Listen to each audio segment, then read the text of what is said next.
Olá pessoal, hoje nós vamos falar sobre sistema de drenagem, onde nós vamos conhecer o sistema de drenagem aberto e sistema de drenagem fechado. Primeiro vamos então entender o que é um dreno. Para que serve o dreno? O dreno é um dispositivo e esse dispositivo, tá? Todos esses aqui servem para ou têm o objetivo de eliminar secreções da cavidade interna ou de uma cavidade interna para o meio externo. Nós temos sistema de drenagem aberto e sistema de drenagem fechado. No sistema de drenagem aberto nós temos este dreno daqui, depois eu vou falar individualmente de cada um. Esse é o dreno de Penrose. Este daqui é o dreno T ou o dreno Kerr. Este daqui, dreno de sistema Porte-Vac ou de sucção negativa ou também chamado de pressão negativa. E por fim temos esse outro dreno de sistema fechado também, que é o dreno de tórax, que acredito eu que muitas pessoas já tenham visto, porque ele, dentre todos, é o mais utilizado. Muito embora ele seja específico só da região torácica, mas é muito mais comum que as pessoas conheçam ele em relação aos outros. Agora nós vamos falar individualmente de cada um, mas antes eu quero falar sobre as secreções. Quando nós falamos que o dreno ele é responsável ou tem o objetivo de tirar a secreção, drenar da cavidade interna para o meio externo, nós não especificamos que tipo de secreção, até porque pode ser várias secreções. Podem ser secreções serosas, pode ser uma secreção sanguinolenta, pode ser uma secreção purulenta ou então pio-sanguinolenta. A serosa é aquele sorinho que nós separamos do sangue, aquele líquidozinho amarelo, claro. Isso nós chamamos de secreção serosa. A secreção sanguinolenta todo mundo sabe porque é especificamente sangue. Purulenta é só o pus e pio-sanguinolenta é o pus misturado com o sangue que fica uma coloração meio rósea. Então essas são as secreções mais comuns de serem eliminadas através desses drenos aqui. Não importa qual deles, tá? Todos eles têm essa capacidade, têm esse objetivo de eliminar a secreção. Agora vamos falar individualmente de cada um deles, tá bom? Este dreno daqui é o dreno de Penrose, que pode ser utilizado em vários procedimentos cirúrgicos. Pode ser utilizado na cavidade pélvica, pode ser utilizado em cavidade abdominal, também na torácica, em algumas cirurgias da mama, onde é retirada, ou também chamamos de exérese de nódulo de mama. Retirada de lipoma, que é aquele acúmulo de tecido gorduroso, que incomoda, não causa nenhum dano para o paciente, mas incomoda. Aí quando é retirado, o médico também utiliza no pós-operatório, tanto imediato como imediato, o dreno de Penrose. Agora nós vamos entender por que ele vem assim. Quando você recebe um paciente na clínica cirúrgica, em pós-operatório, você recebe dele desse jeito aqui, ou com o chumaço de gás aqui e coberto para poder absorver a secreção que está sendo eliminada. Porém, essa técnica daqui, esse material é o mais utilizado e é o mais indicado. Por quê? A partir do momento que você coloca uma bolsa de colostomia, que essa aqui é uma bolsa de colostomia, mas também utilizada para esse procedimento, você observa que é mais fácil a drenagem, porque vai cair dentro de uma bolsa. Você visualiza a coloração dessa secreção, aí você já consegue identificar se é purulenta, se é sanguinolenta, se é serosa. Você também consegue visualizar a consistência dessa secreção, como também você tem conhecimento do volume, até porque essa bolsa de colostomia, a grande maioria vem graduada. Então aqui você tem como saber se vem 50, 100, 200 ml de secreção. Obviamente, logo em seguida à cirurgia, nas primeiras horas de pós-operatório, você vai observar uma drenagem, um débito maior em relação às horas seguintes. A tendência e o que a gente espera é que com o passar das horas, essa secreção vá diminuindo até o ponto do paciente não apresentar mais eliminação nenhuma. Então, ao médico prescrever a retirada do dreno. Mas antes disso, a cada 24 horas, olhe no prontuário deste paciente que está portando um dreno de Penrose e observe se não tem nenhum tipo de prescrição pedindo para você mobilizar o dreno de Penrose. Essa mobilização é por volta de uns 3 a 4 centímetros. Em algumas literaturas vocês vão encontrar de 2 a 3, porque os autores mudam um pouquinho os centímetros, mas isso não é uma coisa assim gritante. Tanto faz de 2 a 3 centímetros como de 3 a 4 centímetros. O importante é que você mobilize e que não ultrapasse os 4 centímetros. Aí você vai pegar uma pinça e quando você retira essa bolsa de colostomia, o dreno vai estar preso na pele através de um fio que o médico, quando instalou o dreno, ele suturou e fixou na pele, seja na pélvica, seja no abdominal, seja na torácica, ele sempre vai fixar na pele com o fio. E aí, a gente sabe que o dreno está preso. O que é que você vai precisar fazer? Pegar uma pinça e sair mobilizando esse dreno. Mobilizou, limpou, cobriu. Sempre mobilizou, limpou, cobriu. A cada 24 horas. Quantas vezes você vai trocar essa bolsa daqui? Isso aí não tem previsto. Também é uma avaliação que você vai fazer. Ao retirar, você vai desprezar essa bolsa, até porque ela é descartável. E você vai buscar, instalar outra bolsa para poder, então, continuar a drenagem, como eu falei anteriormente, até que não seja mais necessário. Até que você observe que o volume que foi drenado vai diminuindo gradativamente, até que não haja mais necessidade dele ficar com o dreno e muito menos com a bolsa de colostomia, tá bom? Trouxe aqui para vocês uma pinça para mostrar como é que você faz essa mobilização. Então, vamos fazer de conta que está havendo uma fixação aqui, e aí o médico prescreveu para mobilizar. Você vai fazer isso daqui, ó. Mobilizei. Então, o dreno que se encontrava numa determinada área, quando você mobiliza, ele sai daquela área e passa para outra. No dia seguinte, com mais 24 horas, você vai continuar seguindo uma prescrição. Aí você vai mobilizar de novo. Aí, se ele estava daqui, passou para cá, daqui ele vai passar para uma outra área. E aí o objetivo dele é sair drenando e esvaziando toda essa área daqui ao redor da incisão cirúrgica, tá certo? E aí você vai mobilizando até o momento em que for retirado. Retirou, cortou o fio, lixo, tá? Tanto a bolsa. E aqui você vai fazer uma limpeza e vai fazer um curativo oclusivo. Curativo oclusivo com a gaze e o esparadrapo unicamente, nada mais. Não se faz mais sutura nessa incisão. Até em decorrência do tempo que foi realizada a incisão, passou de 24 horas, não existe a menor possibilidade de juntar as bordas e fazer uma sutura e que aí haja uma cicatrização por primeira intenção. Isso não acontece mais. Então é juntar e deixar cicatrizar por segunda intenção, que é vir de baixo para cima, ou seja, das camadas mais internas para a camada externa. É a cicatrização por segunda intenção. É aquela que você não vai encontrar borda com borda muito unida. Vai haver um leve distanciamento, um afastamento, e aí vai ficar uma discreta cicatriz. Essa é a cicatrização por segunda intenção, tá bom? Como eu estava falando para vocês, que o dreno de Penrose e o dreno T, eles são drenos de sistema aberto e eles são instalados no transoperatório pelo cirurgião. Só que esse dreno T, ele é aquele exclusivo da colecistectomia com exploração de vias biliares. Mas ele vem do mesmo jeitinho que o dreno de Penrose. Ele vem nesta situação daqui, com a extremidade externa dentro de uma bolsa de colostomia, tá certo? Preso também na pele, seja pélvica, abdominal ou torácica, mas ele vem preso com fio para poder fixar o dreno na pele e não sair com facilidade. Então, o que vai acontecer? A mesma situação, o médico vai prescrever do mesmo jeito, tá? Que você mobilize esse dreno a cada 24 horas, justamente para sair de uma área e passar para outra e assim sucessivamente, até o dia que o dreno não precisar mais ficar no paciente. Quando a gente observar um débito diminuído ou um débito zerado, tá? A gente tem indicação de, claro, a gente vai registrar tudo em prontuário, mas a gente já tem indicação de retirar. Retira o dreno.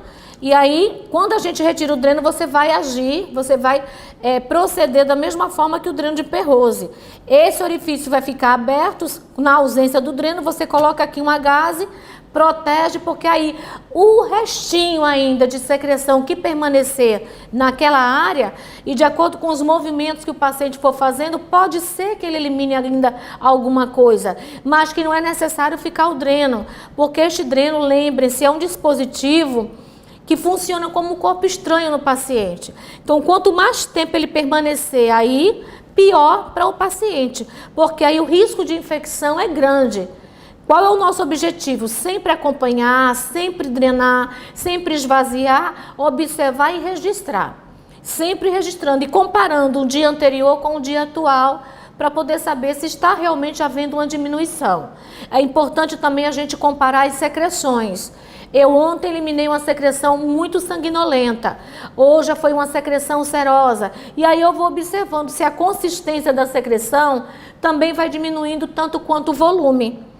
Então esse aqui é o dreno T ou o dreno QE, tá? Não esqueçam. Os dois que eu acabei de mostrar são drenos de sistema fechado. Sistema de drenagem aberto. Fechado é o que nós vamos ver agora, tá? Aberto. Dreno de Penrose e dreno T. Sistema de drenagem aberto. Dando continuidade, agora nós vamos falar sobre o sistema de drenagem fechado e vamos iniciar com o dreno Port-Vac, ou Port-Vac, como queiram chamar, tanto faz, ou então também chamado de dreno sistema negativo ou de pressão negativa, tá certo?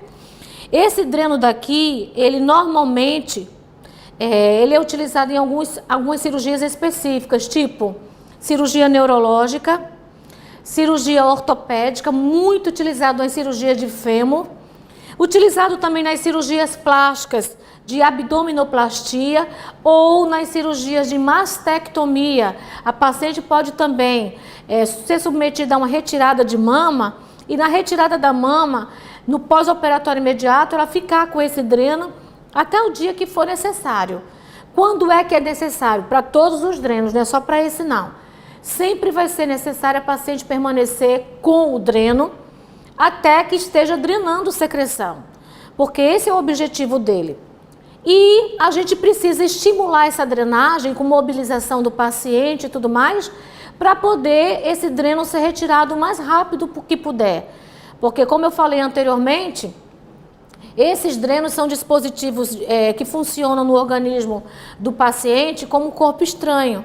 Então, se ele permanece muito tempo, que normalmente é o tempo que o nosso organismo reconhece como um corpo estranho e começa a reagir, apresentar sinais flogísticos, é necessário que antes disso, antes de acontecer isso, esse dreno seja retirado. Claro que ele não vai poder ser retirado sem que seja o momento, tá? Vai ser, como é que eu posso dizer assim, é necessário que seja retirado quando chegar o momento. E, se ultrapassar esse tempo, é comunicado ao médico para poder, então, ele tomar alguma atitude. De repente, até começar uma antibiótico terapia, porque sabe que esse paciente vai apresentar um processo inflamatório e, posteriormente, infeccioso em decorrência da presença do dreno. Mas vamos lá. É difícil isso acontecer, estou falando quando, se isso acontecer, mas é difícil, porque até lá, até que isso aconteça, o dreno já foi retirado. Esse dreno de sucção negativa ou de pressão negativa, ele tem uma grande vantagem. Ele não precisa ficar no nível mais baixo que o paciente. Em qualquer local que eu for colocar aqui, no mesmo nível que o paciente se encontra, ele vai drenar do mesmo jeito. Até porque o sistema de drenagem dele é aquele vácuo que sai puxando. Então, não importa se ele está acima, no nível ou abaixo do nível do paciente. Em qualquer lugar, ele vai funcionar da mesma forma. E vamos aprender a esvaziar. Ele é muito diferente do sistema de drenagem aberto, que cai diretamente numa bolsa e a gente sai trocando a bolsa. Aqui não tem como a gente trocar. Aqui nós vamos ter que esvaziar e o dreno permanece o mesmo. Até porque é um dreno de uma cavidade mais profunda, de uma área mais profunda. Então não pode ser retirado ou trocado. E como ele é de sistema fechado, quando a gente fala sistema fechado, já é indicando que Este dreno, ele está numa área em que você, quando for esvaziar, você tem que proteger, fazer por onde o ar ambiente não entre em contato com o meio interno. Exemplo, eu tenho aqui o dreno, tá? E eu tenho uma pinça. Esta pinça daqui, ó, já que esse dreno ele elimina qualquer tipo de secreção, existem duas secreções que a gente tem que tomar mais cuidado. É a secreção sanguinolenta e a secreção purulenta, que como o lúmen é muito estreito, é muito comum que o sangue ou pus se acumule no lúmen dele, na parte interna, e coagule, ou então forme uma crosta. Aí o que a gente faz sempre que for esvaziar? Que também não tem hora determinada para esvaziar. Eu vou fechar uma dentilha só, tá? E vou fazer um procedimento que nós chamamos de ordenha. Seguro aqui para não tracionar e eu faço isso. Aí essa parte que está imprensando o dreno, ele já vai ser responsável por tirar todo o acúmulo de secreção que se encontra no lúmen do dreno, ó. Tô puxando aqui, ó. Chegando até próximo ao dreno. Aqui eu vou pinçar o restante das dentilhas. Pincei. Isso aqui vai impedir que ao abrir, o ar daqui do ambiente passe para dentro da cavidade do paciente. Então, o que eu vou fazer aqui? Nesse momento, antes de abrir, eu vou olhar a graduação. Aqui tem uma graduação, ó. Tá? 100, 200, 300, tem uma graduação na lateral. E aí eu vou observar quanto que tem. Já memorizo, né? Tiro aqui. Normalmente, quando tem excesso de secreção, esse dreno tá todo alto, tá certo? Vou esvaziar numa cuba rim. E eu vou, antes de fechar, vou fazer isso, ó, já que ele tem uma mola. Vou fazer isso aqui, porque é isso daqui que vai fazer um vácuo para poder trazer toda a secreção do meio interno. E ele vai ficar desse jeito, ó. Tá vendo aí? Não tô mexendo em nada, tá vendo? Então, ele precisa ficar desse jeito para que você tenha um bom resultado na sucção, na drenagem da secreção.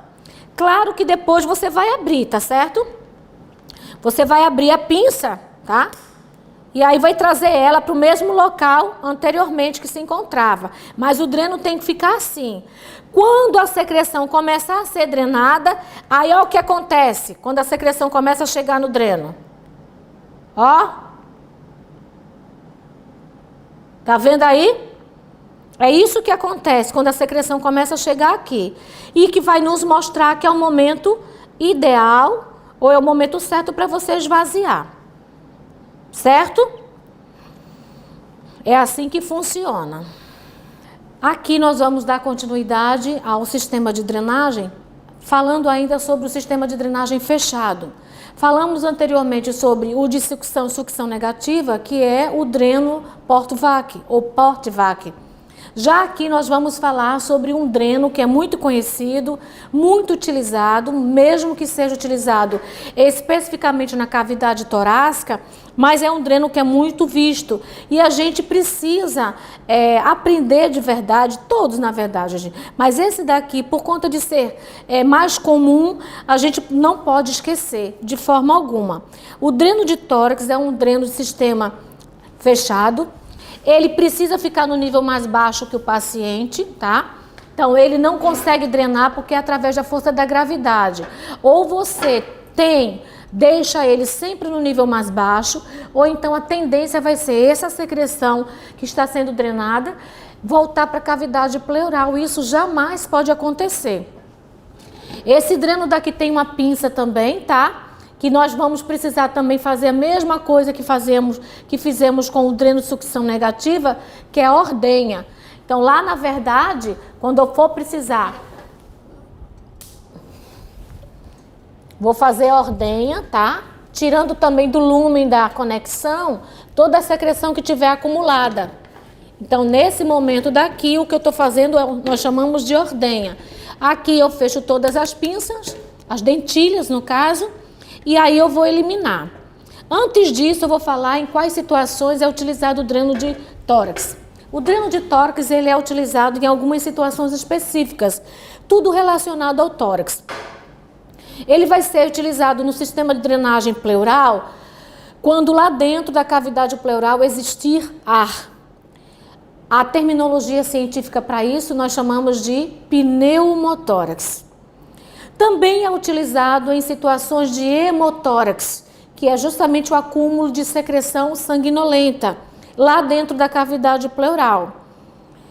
Também é utilizado no acúmulo de água, muito comum na drenagem, no derrame pleural. Aí a gente vai usar o sistema de drenagem e essa denominação nós chamamos de hidrotórax. Ou então, na situação de acúmulo de pus, que acontece muito na pneumonia, quando a pneumonia está severamente avançada, é importante que seja instalado um dreno para poder ajudar na eliminação da secreção, porque o paciente por si só com a expectoração, nebulização, não vai conseguir tirar toda a secreção acumulada. Então é importante instalar um dreno de tórax. E ainda, por fim, ele vai ser também escolhido pelo cirurgião, porque tudo isso é feito por ele, é instalado por ele. Ele sabe exatamente o espaço intervertebral aqui para poder instalar o espaço nas costelas para poder instalar o dreno. Então ele tem esse conhecimento, ele instala. E a gente vai ficar fazendo a manutenção desse dreno até o dia que o paciente não precisar mais. E como eu estava falando, a última situação são as cirurgias torácicas. Cirurgia cardíaca, cirurgia do pulmão, cirurgia das costelas.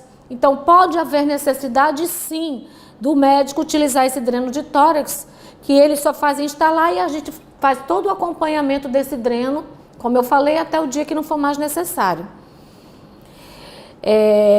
Esse dreno daqui, que é um dreno sistema fechado, existe um cuidado quando você for mobilizar esse paciente, que é diferente dos outros. Os outros você pode colocar, ele fica no mesmo nível, drena normalmente, e inclusive quando mobiliza o paciente até ajuda no sistema de drenagem. Mas esse daqui não. Este daqui, que também é fixado na pele, mas este daqui, ele precisa se manter sempre no nível mais baixo. E se acontecer do paciente precisar ser transportado por algum motivo, para fazer algum tipo de exame, por exemplo, e eu passar ele para uma maca, e da maca para o leito em outro local e retornar, então nessa mobilização dele, é importante que o dreno venha para o nível daqui, porque a gente vai passar ele para a maca. Mas, quando ele sair do nível mais baixo e passar para o mesmo nível que o paciente, para a secreção não voltar para a cavidade pleural, é importante que eu pince. Eu vou pinçar para poder então evitar que a secreção volte para o paciente. Para que eu traga para cá, eu preciso pinçar. Não esqueçam disso. E ao retornar o paciente para o leito, eu solto a pinça. Tá legal? Não esqueçam de soltar, porque com a pinça fechada, jamais vai haver drenagem. Agora eu vou mostrar como é que a gente vai esvaziar. Para que a gente faça esse esvaziamento, nós precisamos apenas calçar uma luva de procedimento, usar, claro, todos os EPIs, porque você vai trabalhar com secreção, né? Então, além do gorro que eu estou utilizando, utilizamos também óculos e máscara. Até porque quando você abrir o frasco coletor aqui, esse frasco coletor, a tendência é todo o ar vir diretamente nas suas vias respiratórias. Então, é importante que você tenha esse cuidado. A pinça já está fechada, eu fiz a ordenha, fechei a pinça. Eu agora vou abrir rosqueando aqui embaixo, ó. Porque se eu rosquear aqui, essa conexão vai circular a tampa. Então, abro por aqui. Aqui eu vou fazer isso, ó. Vamos fazer de conta que ao abrir, antes eu já tinha olhado a graduação. E um exemplo, vamos fazer de conta que tem aqui 900 ml de secreção. Que na verdade, os 900 não é de secreção unicamente. 900 ml você vai descontar 500 de soro fisiológico, que a gente chama de selo d'água, que é sempre colocado cada vez que você esvazia, que você vai trocar vai esvaziar o frasco, aí você coloca 500 de soro fisiológico. E o que ultrapassar os 500 significa que foi de secreção que drenou.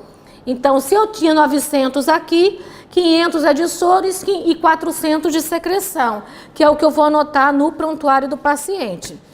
Se o que estava drenando pelo sistema for sangue ou pus, que a tendência é sujar tanta conexão como sujar o frasco também, a gente pode colocar aqui alguns ml de soro fisiológico, lavar e desprezar. E isso depois que você já observou o quanto foi drenado, tá bom? E não misturar os valores. Então, eu já sei que foram 400 eliminados pelo dreno. Fechei, abri novamente mais uma vez para colocar os 500 de soro, que é o selo d'água. Eu preciso colocar esse soro para poder mergulhar isso daqui no soro e evitar, isso aí é a física, e evitar que o ar que se encontra aqui vá para a cavidade pleural do paciente. Então, a gente utiliza o soro para evitar o pneumotórax. Então, cada vez que você joga água aqui, o frasco vazio que se encontrava cheio de ar, o ar vai sair por esse suspiro daqui, ó. E aí, automaticamente, o ar que se encontrava saindo não vai entrar para a cavidade do paciente. Eu vou e fecho. Já tenho os 500 de selo d'água. Coloco no nível mais baixo que o paciente. Abro a pinça e trago a pinça aqui para cima e deixo aberta. Aí vai continuar drenando. Aqui, como eu já sei qual é o volume, 400 ml, vou registrar no prontuário, mas antes de registrar vou levar para o expurgo, eliminar lá no funil, não é no vaso sanitário, é no funil, elimino. E depois deixo a paradeira no expurgo, que a CME vai trazer algum profissional para poder pegar todo esse material e trabalhar com ele lá na CME. Tiro minha luva, lavo minhas mãos e vou registrar em prontuário. E eu espero que vocês tenham assim entendido e gostado da aula, porque vocês vão trabalhar muito com esse sistema de drenagem, tanto aberto como fechado, nos estágios e no campo profissional que vocês estiverem, em qualquer setor. Seja cirúrgica, seja clínica médica, seja UTI, qualquer unidade que você estiver trabalhando, você pode se deparar com um sistema de drenagem, tanto aberto como fechado. Eu espero que vocês tenham aproveitado. Até a próxima.